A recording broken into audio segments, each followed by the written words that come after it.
lot of significance to these things.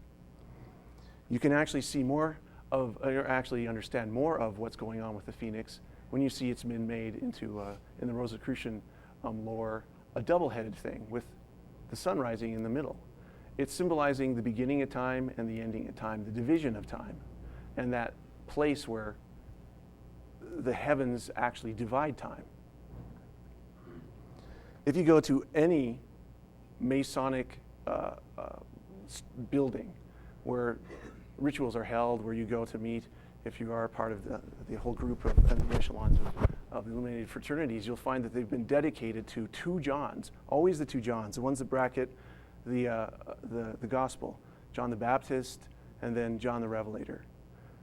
He's symbolized by a double-headed eagle, always surmounted by the number 33, and inscribed in the floors of a Masonic hall will always be these two posts, which symbolize the two Johns, and the sun in the center of it,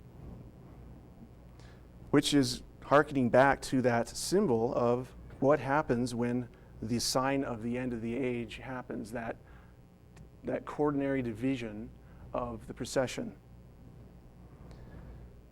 Every Freemasonic lodge has one of these. And they're usually perched on top, sculptures, and this is from Morals and Dogma, the book that's given to most initiate Freemasons. This is a Rosicrucian symbol. We've incorporated all these things too, but it's trying to say that there's a future point that's significant. Here's all the points connected, 33 and a third, order out of chaos. In every one of the cases where you go back 6,480 years, there was some sort of destructive epic that came onto the earth. You can read it historically, you can read it in Timaeus by Plato, you can read it in the geology. It follows a pattern. You have the double-headed eagle here, actually the phoenix being reborn from the ashes of the previous destruction, because it's kind of a paradox. It's both created and destroyed at the same time. It looks back to the past and forward to the future. Well, if you're navigating, it is also important to realize where you are on the planet. And with respect to 33 and a third, is something very interesting about that, because 33 latitude and 33 longitude, both above and below the equator, are only touching one place on this planet on actual terra firma. And I looked into this with a little bit more scrutiny because our modern longitudinal line based on the Greenwich meridian was only installed in 1884 during the Global Meridian Conference. Alan Chester Arthur was the president at that time. People from all over the world came to New York and got together to figure out where they're going to put the prime meridian. This is the Paris meridian, and it was established hundreds of years longer than the Greenwich meridian. The Knights Templars, the Crusaders, they would measure the earth by this line, not this line. Latitudinally, it's a no-brainer. 33 and a third has always been right here, unless, of course, we've been knocked out of our kilter in orbit. But pay special attention to this little place right here, because it is a mountain that's been recorded from antiquity as a place where something extraordinary happened, the most extraterrestrial-like situation you can talk about from history. 33.33 goes perfectly through one of the three peaks of Mt Hermon. It's distinguished by three peaks in all the literature, and exactly through 33.33 here by the Paris meridian, which is also called the Rose Line. And this is what happened here. It's the Book of Enoch, goes into detail, much more detail than the Bible does about it, and because it's an extra biblical text, sometimes it's not held up with much esteem, but there are a lot of things it has to say that the fraternities of the illuminated groups across time have paid special attention to. And it says that when the sons of men had multiplied in those days, beautiful and comely daughters were born to them. It's Genesis 6. And the watchers, sons of heaven, saw them and desired them. And they said to one another, come, let us choose for ourselves wives from the daughters of men, and let us beget ourselves children. And they descended to the peak of Mt Hermon. And this isn't just in Enoch. There's a lot of different text here too. mostly obscure as you can get, but you can find them if you need to. Another interesting thing about this general area here is a place called Baalbek, which by the Greenwich meridian is at 36 degrees longitude. This is called the the pregnant stone for some reason by the locals there. It's the largest megalith in existence on our planet. It's about 70 feet wide, 70 feet long, about 14 feet high, 10 feet wide. It's estimated to weigh over 1,000 tons. Here's another perspective of it, the proud flag of Lebanon. And this is a quarry that it's supposedly laying in. And take a look at the erosion here. This isn't just a few hundred years old, not even just a few thousand years. This has all the hallmarks of having weathered the Pleistocene deluge.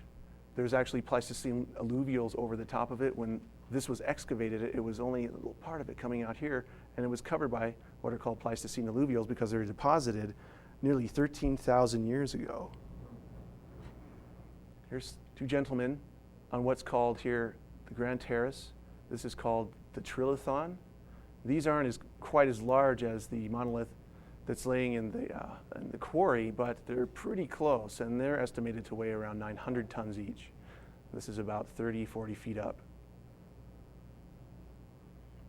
And these are the structures that are intact in the area closest to 33 north, 33 east longitude. Here's another perspective, the little man standing next to the site. I looked into some of the etymology of the actual word for the watchers that Enoch was talking about, and it's always this word in Hebrew, pronounced air. This is a little different to try to say. It's a kind of an exasperate. You have to actually breathe pretty hard to say that, but it's close to this. You can find the same word here in Daniel, watcher, different context, but it's still the same word. You can find the word city, almost completely unchanged from the idea of watcher and city. And the first time you find it is in reference to when Cain leaves the Garden of Eden and goes to the land of Nod, east of Eden, and actually builds the first city. And I was thinking, what architectural school did Cain go to learn how to build? I think that there's something going on between him and the watchers. That's my speculation, but here's some cuneiform of the same word from Sumerian, Iri, or Iru, and it means these three things: city, watcher, and also shining, which is interesting because the watchers are called shining ones quite often, even in modern literature. The connection between the abductors of the abductees and the watchers of Mt Hermon is uncanny, because oftentimes you'll hear the same words that are the most ancient in the descriptions of these watchers from Mt Hermon before the flood. And here you have a direct translation, a transliteration to the Greek from air to Arios. Os is the masculine form of the word. Aria would be, say, the warlike attributes of Athena. She would be called Aria instead of Arios. And Mars, you just get a good Latin lexicon, actually means to shine. So we go to Mars. And now you'll actually notice, if you've been following Richard Hoagland's work or gone to my website, that this area here on Mars, discovered by the Viking probes, is actually aligned from true north off 33.33 degrees. And here it is along the longitudinal line, the meridian, actually, the great meridian they have on Mars, and it's pretty close. It's actually been named by Schiaparelli Cydonia. And that's very, very compelling, because the place where the watchers first came down is also named Cydonia. And Nanas has some very interesting things to say about the people who first came down here, and the people who lived there later on who actually bred with them. He calls them divine progeny, with the age that's that of the universe. Not many people actually get to see this picture because they've been told it doesn't really exist. It's not really anything on Cydonia except a eroded mesa. But this is on the Cydonia area. And this is what Richard Hoagland has said. It's bifaced, which I think is connected to this whole business down here with the Watchers, because you have one side is a man, the other side is a lion. There's even a biblical precedent for this in Ezekiel when he talks about decoration in the inside of the temple. He says the panels of the holy place were made with cherubim, and there were palm trees between them, and every face faced one direction. It had two parts to it. One was of a lion facing one direction, one was of a man facing the other direction, and they had it lined out in the wood panels all around the inside of the holy place of the temple. That doesn't exist yet. And they oppose each other, these symbols, a man and a lion, directly across from each other. There's a messianic connection to this.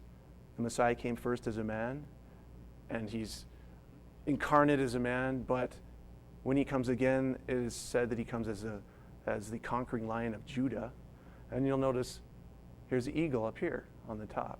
It's interesting because we're not only talking about a messianic sort of type, we're talking about timing, we're talking about a place. And you go on, you can look at Cydonia and learn quite a few things about what's going on here on Earth. Here we have the same geometric figure. It's not a perfect pentagon, but as we were looking at earlier, it's a geometric figure that points out precession, and it's extremely ancient. We have the analogs on Earth.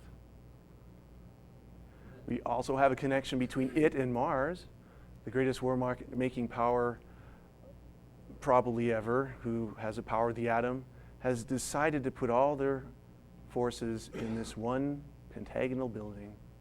And the greatest structures we ever have discovered in the world, in our solar system, just happens to be on Mars. The war god. It goes back even farther than this idea of before the flood. It goes all the way back to the very first interaction between a human being on this planet and something other than human. This is a piece of fruit that's been cut along the equator, and you, of course, notice the nice pentagram inside of it. Here's another picture of the fruit that was a close-up of. It's a golden apple. And in ancient times, there was no such thing as yellow apples. The only thing that they would actually consider would be the golden fruit, the golden apple. In fact, the fruit that was in the Garden of Eden, as being the golden apple, has a scientific name, Pyrus Cydonia, believe it or not.